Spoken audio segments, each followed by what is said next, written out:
ang trabaho namin, yung ano sa simbahan, mga ano kami aseret sa simbahan. Ngayon, ang akin nagisakit naman dyan, mga UTI din at saka yung acid ko sobra. Kaya pala ako, laging itong mga daliri ko, yung nangangapal din at saka hindi ko yung pag nakatuwid na ganito, ganito na lang, hindi ko maikilong ganon. Tapos mga tuhod, yung mga sikmura ko, laging masakit, hindi ako makakatulog sa mga sakit-sakit ko.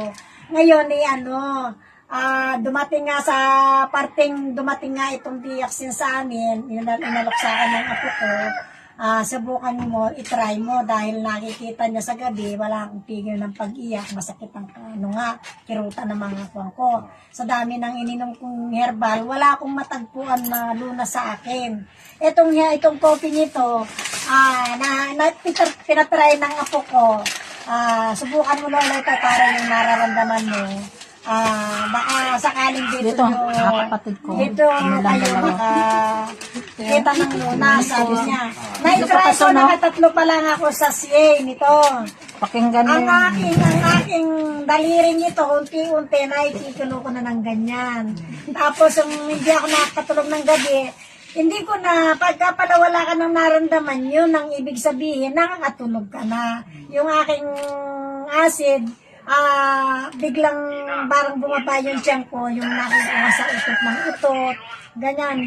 Tapos tatai ka, yung parang ang tinain mo, may mantika, may mga kung ano-ano, bula. Yun na pala ang galing na toxin sa ating loob ng bituka natin dahil yung mga naiipon natin pagkain, hindi nalulusaw.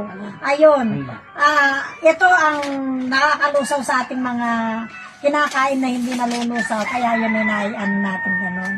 Tapos yung mister ko, nadodoktor palagi, kasi nga, ang sakit ng mister ko, yung prostate.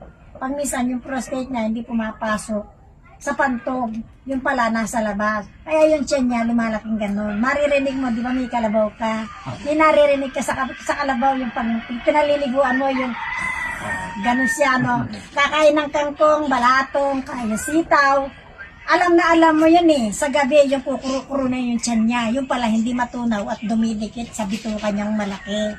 Tapos yun na nagiging, magtataiyan, magkaano siya, ganyan, ilang araw yan. Tapos dadali sa doktor, ganung araw, dumidikit sa kanyang bituka, yung mga ganyan, hindi natutunaw.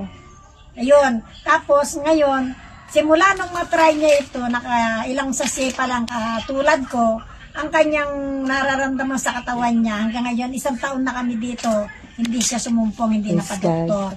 Yung prostate niya, nakakaihina kasi, yung pantog pala, nakakabukas din pala ng yung mga ugat nating mga barado. Ito pala, nabubuksan yan.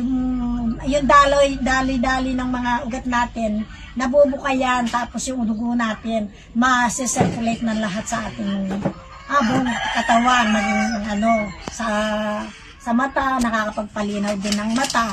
Ayun po ang aking testimony.